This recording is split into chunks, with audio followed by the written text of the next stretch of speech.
name is Duncan III. I'm a sculptor from Chattanooga, Tennessee, originally born in Brooklyn, New York.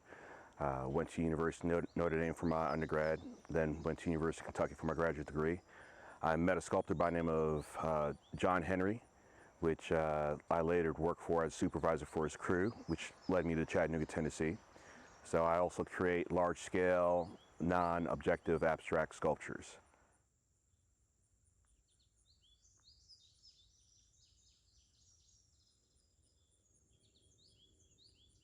When I create, I do not sketch my ideas out. I go straight into creation mode, so we call that the direct method of sculpting.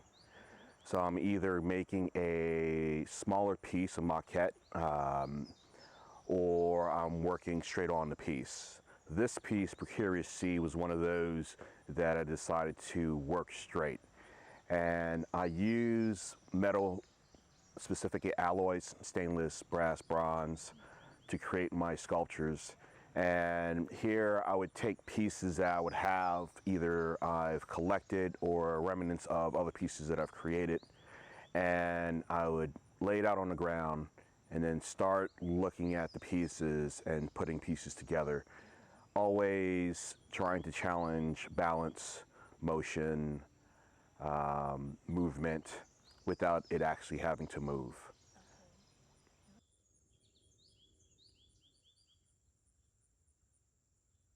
Being a person who works in non-objective abstractions, it's really more of the inspiration comes through from the thought of, at the end, what do I want to achieve? So just keeping in mind that I want the materials to balance off each other or show imbalance, have a sense of motion, have a sense of precariousness, and in keeping that in mind, that's all I really work with. Being able to put certain pieces and have it tilt a certain way to give that lean, to give that motion of, okay, let me look back at the piece.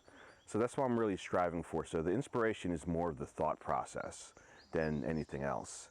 And I use my materials just like a writer would use words. You know, here's a word, there's a word, put words together, you create a sentence, put the sentence together, create a paragraph, creates a story.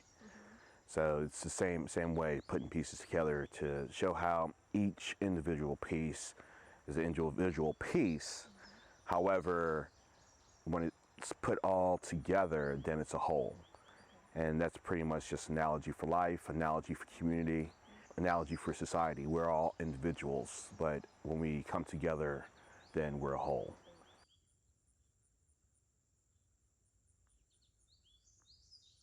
I would say it's a theme for all my pieces. So it is itself, but it can stand with other pieces that I've done within this line of thought. Again, it's the same thing, you know, individual and whole.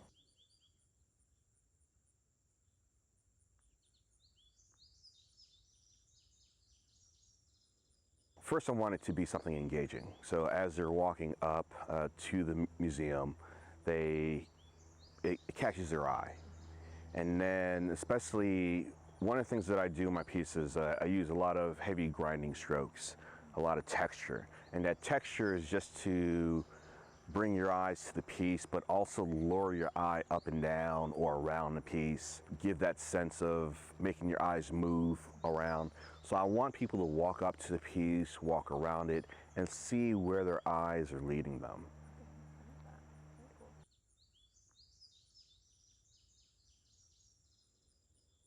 Why Pyramid Hill? I was actually lucky to have a benefactor recommend me to the collection, and that was worked out. Specifically, it was after and during the show that I had at Art Source, Ohio, which is in New Bremen. And so coming out here, having a show for a year, and then at the end finding out, okay, there's a piece that's going to go to a great institution, and I was pretty happy. One of the things for sculptors that work specifically in outdoors is, you know, we want our pieces to have a home where people can appreciate and dialogue with the piece. it's really special when it's part of an overall institution that is about educating the public, that provides a gallery for your work so that you know that the people that are looking at the pieces are, one, there to learn, to engage, but it's done in a really tactful and beautiful manner.